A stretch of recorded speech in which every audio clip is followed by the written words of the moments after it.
ಓಂ ಶಾಂತಿ. ದಿನಾಂಕವಾಗಿದೆ 30/7/2026. ನೀವು ದುಃಖಹರ್ತ ಸುಖಕರ್ತನ ಮಕ್ಕಳಾಗಿದ್ದು ಯಾರಿಗೂ ದುಃಖ ಕೊಡದ ಎಲ್ಲರಿಗೂ ಸುಖದಾತ ತಂದೆಯ ಪರಿಚಯವನ್ನು ನೀಡಿ. ಶಿವ ತಂದೆಯಂತಹ ನಿರಹಂಕಾರಿ, ನಿಷ್ಕಾಮ ಸೇವಾಧಾರಿ ಮತ್ತು ಮಹಾದಾತ ಈ ಸೃಷ್ಟಿಯಲ್ಲಿ ಮತ್ತಾರೂ ಇಲ್ಲ. ವಿಶ್ವದ ರಾಜ್ಯಭಾಗ್ಯವನ್ನು ಮಕ್ಕಳಿಗೆ ಕೊಟ್ಟು ತಾವೇ ವಾನಪ್ರಸ್ಥದಲ್ಲಿ ಉಳಿಯುವವರು ಒಬ್ಬ ಪರಮಾತ್ಮ ತಂದೆಯೇ ಆಗಿದ್ದಾರೆ. ಒಬ್ಬ ತಂದೆಯ ಪರಿಚಯದಿಂದಲೇ ರಚಯಿತ ಮತ್ತು ರಚನೆಯ ಸಂಪೂರ್ಣ ಜ್ಞಾನವು ಬುದ್ಧಿಯಲ್ಲಿ ಸ್ಪಷ್ಟವಾಗುತ್ತದೆ. ತಂದೆ ಮತ್ತು ಸ್ವರ್ಗದ ಆಸ್ತಿಯನ್ನು ನೆನಪು ಮಾಡುವುದರಿಂದ ಆತ್ಮಕ್ಕೆ ಜೀವನ್ಮುಕ್ತಿಯ ಹಕ್ಕು ದೊರೆಯುತ್ತದೆ.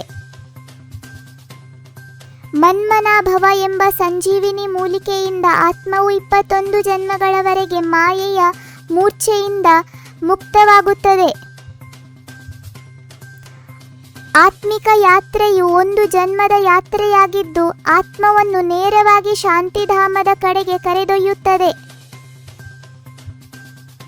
ಜ್ಞಾನಸಾಗರ ತಂದೆಯ ಜ್ಞಾನವು ಆತ್ಮವನ್ನು 1 ಸೆಕೆಂಡಿನಲ್ಲಿ ಏಣಿಯ ಮೇಲಕ್ಕೆ ಏರಿಸುವ ಲಿಫ್ಟ್ನಂತಿದೆ.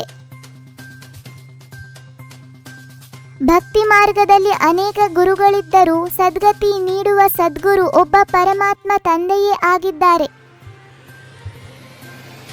ತಂದೆಯು ಸತ್ಯ ತಂದೆ, ಸತ್ಯ ಶಿಕ್ಷಕ, ಸತ್ಯ ಗುರು ಆಗಿದ್ದಾರೆ. ಮಕ್ಕಳಿಗೆ ಶ್ರೇಷ್ಠ ಜೀವನದ ಮಾರ್ಗವನ್ನು ತೋರಿಸುತ್ತಾರೆ. ದುಃಖಹರ್ತ ಸುಖಕರ್ತನ ಮಕ್ಕಳಾದ ನಾವು ಯಾರಿಗೂ ದುಃಖ ಕೊಡದೆ ಎಲ್ಲರಿಗೂ ಸುಖದ ಮಾರ್ಗವನ್ನು ತಿಳಿಸಬೇಕು.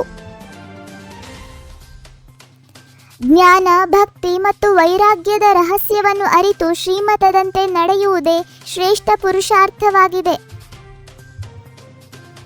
ಬೇಹದ್ದಿನ ವೈರಾಗ್ಯದಿಂದ ಹಳೆಯ ಪ್ರಪಂಚವನ್ನು ಮರೆತು ಹೊಸ ಪ್ರಪಂಚದ ಸಿದ್ಧತೆಯನ್ನು ಈಗಲೇ ಮಾಡಿಕೊಳ್ಳಬೇಕು.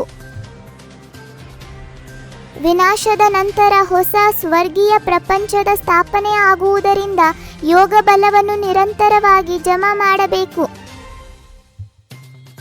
ಜ್ಞಾನವನ್ನು ಧಾರಣೆ ಮಾಡಿ ಇತರರಿಗೂ ಧಾರಣೆ ಮಾಡಿಸುವವರೇ ಶ್ರೇಷ್ಠ ರಾಜ್ಯ ಪದವಿಯ ಅಧಿಕಾರಿಗಳಾಗುತ್ತಾರೆ. ತಂದೆಯ ಸಮಾನ ವಿಧೇಯರಾಗಿ ಯಾವುದೇ ಸಂಬಂಧದಲ್ಲೂ ಅಹಂಕಾರವನ್ನು ತೋರಿಸದೆ ನಿರಹಂಕಾರಿಗಳಾಗಬೇಕು. ತಂದೆ, ಶಿಕ್ಷಕ ಮತ್ತು ಸದ್ಗುರುವಿನ 3 ಸ್ವರೂಪಗಳನ್ನು ಅರಿತು ನಿಶ್ಚಯ ಬುದ್ಧಿಯಿಂದ ಶ್ರೀಮತದಂತೆ ನಡೆಯಬೇಕು. ಸ್ವಯಂವನ್ನು ಆತ್ಮನೆಂದು ತಿಳಿದು ಎಂದಿಗೂ ಸೋಲನ್ನು ಒಪ್ಪಿಕೊಳ್ಳದೆ ಸದಾ ಉತ್ಸಾಹದಿಂದ ಮುಂದುವರಿಯುವ ಶ್ರೇಷ್ಠ ಪುರುಷಾರ್ಥಿಗಳಾಗಿರಿ. ಮಾಸ್ಟರ್ ಸರ್ವಶಕ್ತಿವಂತನ ಸ್ಮೃತಿಯಲ್ಲಿರುವುದೇ ನಿಜವಾದ ಮಾಲೀಕತ್ವದ ಅನುಭವವನ್ನು ತರಿಸುತ್ತದೆ. ಮಧ್ಯದಲ್ಲಿ ಸಂಕಲ್ಪಗಳ ಟ್ರಾಫಿಕ್ ಅನ್ನು ನಿಲ್ಲಿಸಿ ಬಿಂದು ಸ್ವರೂಪದಲ್ಲಿ ಸ್ಥಿತರಾಗಿ ಜ್ವಾಲಾ ಸ್ವರೂಪ ಯೋಗದ ಅನುಭವವನ್ನು ಮಾಡಿ. 21 ಜನ್ಮಗಳಿಗಾಗಿ 21 ಮುರುಳಿಯ ಪಾಯಿಂಟ್ಸ್ ಕೇಳಿದ್ದಕ್ಕಾಗಿ ಧನ್ಯವಾದಗಳು. ನಿಮ್ಮೆಲ್ಲರಿಗೂ ಇದು ಇಷ್ಟವಾದಲ್ಲಿ ಲೈಕ್ ಮಾಡಿ, ಶೇರ್ ಮಾಡಿ ಹಾಗೂ ಸಬ್ಸ್ಕ್ರೈಬ್ ಆಗೋದನ್ನು ಮರಿಬೇಡಿ. ಓಂ ಶಾಂತಿ.